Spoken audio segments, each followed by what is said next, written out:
What's up, boys? Welcome back to Fresh Roots Exotic Cars. I am Fresh Roots. We're in the AMG GTS. Boys, I just left Starbucks. I got a lot of things I want to talk to you about. There's a lot of things happening in the car world, and I want to see what you guys think. Like I said, just left Starbucks. I'm in my city, and I gotta say, guys, people in my city, they just don't know how to act around nice cars. You know, I do my best to go park out of the way, stay away kind of from any potential incidents, but every single time I come out and there's a car snuck right next to mine, and it's almost like they do it purposefully. So just out of spite or whatnot. And I'm not a big fan of that, guys. So when I become not a fan of the city that I'm living in, I just end up moving, guys. So I've done it before. It looks like I'm gonna end up doing that again here shortly, because I'm kind of getting a little sick and tired of it. I love the scenery. Like, as you can see, it looks pretty sick. We got open roads, a lot of small mom and pop places out here, but I'm just getting a little sick and tired of the way the people act out here. I don't know if there's something in the water that they're drinking or what, boys, but we got to get up on out of here. We're going back to San Diego. We're gonna get into the midst of the car culture. I'm already starting to look at some places down there.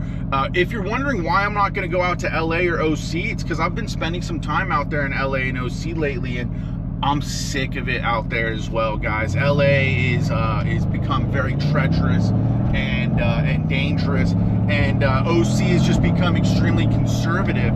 They have these like crazy loud exhaust, like special ops teams that are literally going out just to crack down on loud exhausts, when literally, like, right down the road at the Irvine Spectrum, people are getting robbed left and right. That's like seems to be their focus. So just not a city that I want to, or a county, I'd rather say, that I want to be a part of in Orange County either. And the people out there are just kind of they're just built from money. I'm not built from money. My family's worked extremely hard to get to where they're at, and just seems to be a different attitude out there in OC. And LA is it's treacherous. It's a war zone. LA is right now is a war zone, especially if you have anything nice.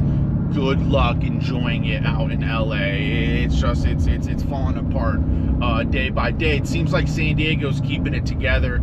I've been reading a lot of good things about, like, it's like one of the nicest places to live in California and whatnot, and people seem to like it a lot. So I obviously grew up in San Diego. I went to school in San Diego County at San Marcos, lived in San Marcos for a bit, lived in Vista for a bit. I like San Diego County. I'm going to be moving back to SD, boys. So we're in the AMG, and I want to talk to you about a few things that's going on. Woo, she rips. Listen, couple pops for the Charger boy over there.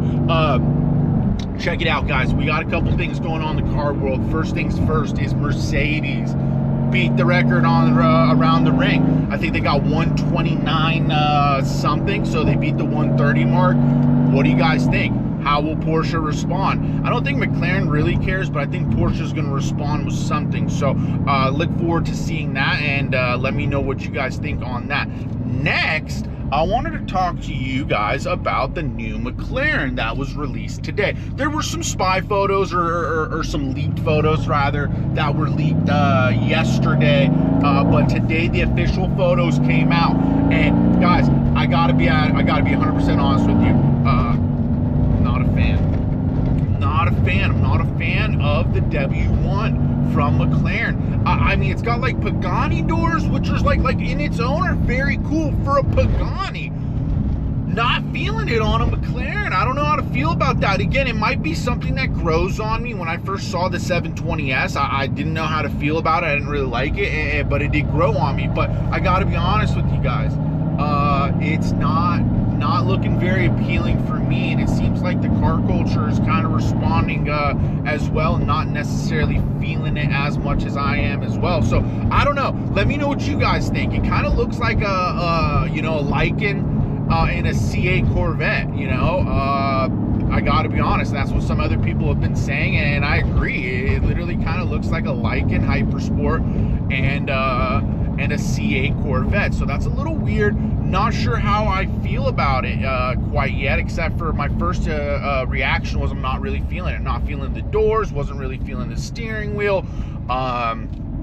yeah, I guess it is a new 4.0 liter bi-turbo. It's got some e-assist in there, so yeah, I'm sure it's very fast. I'm not saying that it's not fast, but I don't care about all these cars are fast. This car's fast. All these cars are fast. All these cars can be made fast. They're huge displacement engines. Not huge displacement engines, but they're very efficient and large displacement engines, large enough to get you going where you need to go, especially with the tune. So I'm not worried about it being a fast car.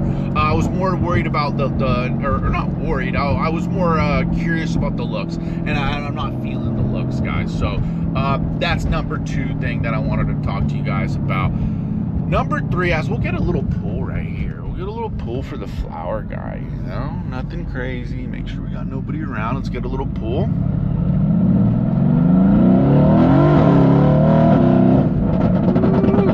Like I said, guys, these cars are all fast. I mean, we just got a little slippy right there, you know, on a quick 0 to 45. Nothing crazy, and this thing absolutely rips. Let's get another one. Let's get another good one.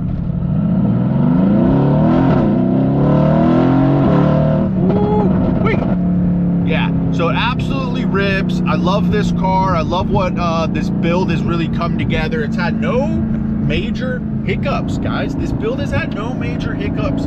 I am waiting on the steering wheel. Should be here real soon. Got a couple surprises on the steering wheel for you guys. I think that you will think is neat. The last thing I want to talk to you guys about is something that I've seen on YouTube the last few days, and it's this Jack Doherty kid. I never heard about him before. A couple days ago, there was like a you know, a thumbnail that caught my eye that was you know, watch this kid crash this $500,000 McLaren while texting in the rain. I just thought, I gotta see this. So you know, what McLaren was he driving? First of all, that's $500,000, and it turns out it was a 570S with a horrible wrap job, and it looked like a horrible build.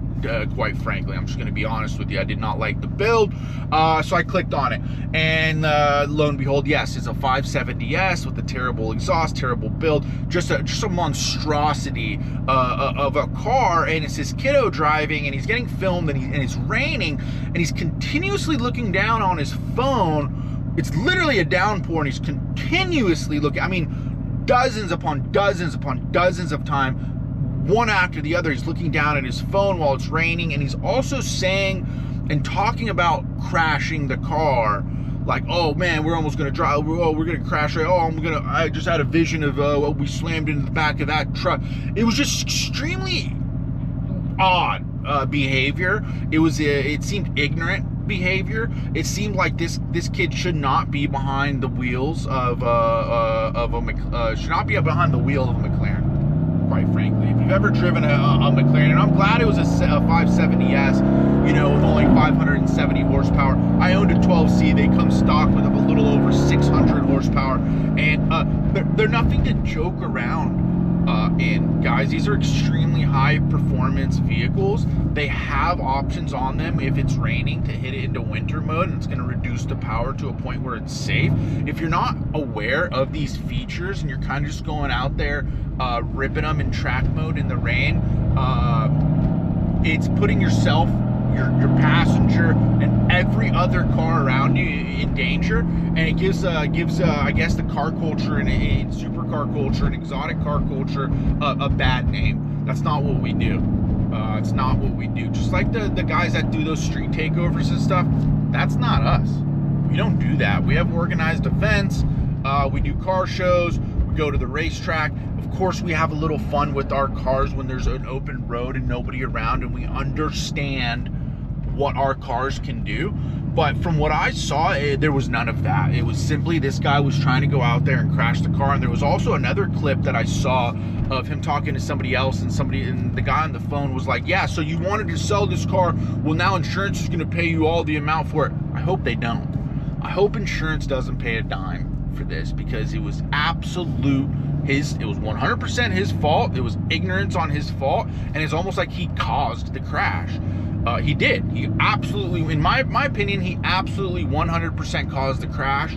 Not only that, I believe that he did take that car out that day, and I believe the intention was to crash the car, possibly for an insurance fraud situation. I mean, I hate to say that, but that's just kind of how it looked to me.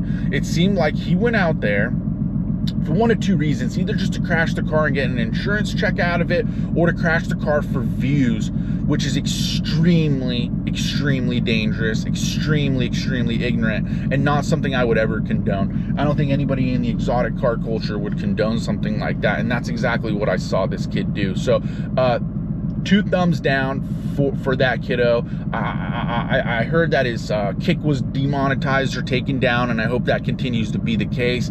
Other than that, you know, I really hope he gets demonetized for something like that. It just doesn't seem like we should be in the car culture supporting somebody like that. I guess he's a streamer, like a video game streamer or something like that. So if that's what he does, stick to doing that, but don't bring that over into the exotic car culture or content creator world, because I just don't think that's what we stand for. I don't think that's what YouTube stands for. So if that was his goal, to go out there, crash that car and monetize on it, I think it was terrible. Absolutely terrible, ignorant, put a lot of people in danger, and his buddy got like injured, like literally got injured. He had like a cut on his eye, and the first thing that this Jack kid did was like give him the camera to film him. Instead of worrying about his buddy, instead of checking in on him, making sure that he was all right, making sure that he was worried about his car, his cell phone, and getting content on it, which is just like, that's like lowest of the low. Not somebody I would want in my group, my circle. And I think any car guy would want somebody like that. You know, if there's an accident, cameras go, like, we got to get, I mean, I understand there's content creation that needs to be made, and I guess I do get it to an extent, but we got to make sure everybody's okay first. Okay, that's what's important. Make sure everyone's okay, safe. And he put everybody in danger, injured up his buddy. And then I saw another clip of him this morning. Obviously now YouTube is kind of like recommending his things, and it was terrible. It was like he has this like bodyguard that goes around him. He'll bump into people in Hollywood, and then the bodyguard will step in. And there was actually an incident at a party where the bodyguard knocked out some kid, instigated by the other. It was just like, this Jack kid will go around instigating things and then have his bodyguard kind of step in, and he's doing it only for content. And I think it's just like low level content stuff, and that I would never support anything like that. And I just don't I don't think you guys should either. You know, I don't want to speak for your guys' opinion, but I want to know your guys' opinion on the whole situation. I just thought it was low level stuff, and not something that I think should be condoned within the community of exotic cars. So especially McLarens. I'm a huge McLaren guy, guys. So I just pulled up to Walmart. I gotta go get some things. It is Sunday. I gotta go kind of wrap up some cleaning and whatnot today, and some errands. So I got some content, guys, for you guys. You know, we're bringing it in. I'm sorry I was gone for a little while there. I had some personal things that I needed to handle, and we're handled now. We're back into the content flow. We got the steering wheel on the way, and we'll just be having some fun car shows, reviews, insights, you guys name it. We're gonna have it on this channel. So thank you all for the support so far. We're just getting started. I'm not monetized yet. I'm not making money on these videos. I'm just trying to share the love with the community for now, and really bump things up. And when I do get monetized, I really want to see what we can do with this channel. I want to do a lot of giveaways and give backs and things of that nature. So it's going to be the opposite of that, of what I saw that dude is doing. You know, I want to give away. I want to help the community. I want to grow the car culture in the best sense possible, and I need your guys' help to do that. So I will catch you on the next one, and thanks for watching. Much love.